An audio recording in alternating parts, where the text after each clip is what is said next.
اور اب شوبز کی رنگ دنیا سے کچھ۔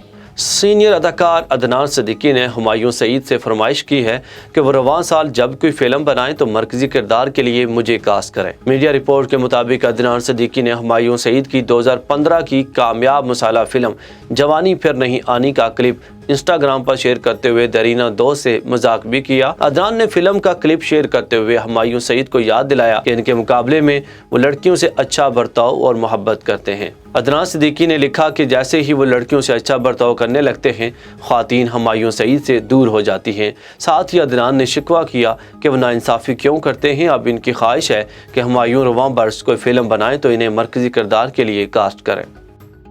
بنگلہ دیش کی لاپتہ اداکارہ رائمہ اسلام شمو کی بوری بند لاش برآمد ہوئی ہے۔ ان کے شوہر نے قتل کا اعتراف کر لیا۔ رپورٹ کے مطابق رائمہ کو شدید تشدد کا نشانہ بھی بنایا گیا، جس کے سبب لاش پر زخموں کے بے تحاشا نشانات پائے گئے۔ پولیس کو ڈھاکہ کے علاقے کرانی گنج پل کے قریب لاش ملنے کی اطلاع ملی۔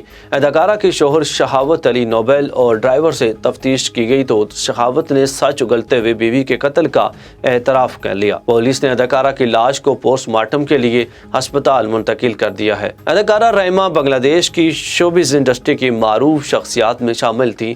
انہوں نے 25 فلموں اور کئی ایک ٹی وی شوز میں فنی خدمات انجام دیں۔ پولیس کے مطابق ان کے قتل کی وجوہات کا تاحال علم نہیں ہو سکا۔ پوسٹ مارٹم رپورٹ کے بعد صورتحال واضح ہوگی۔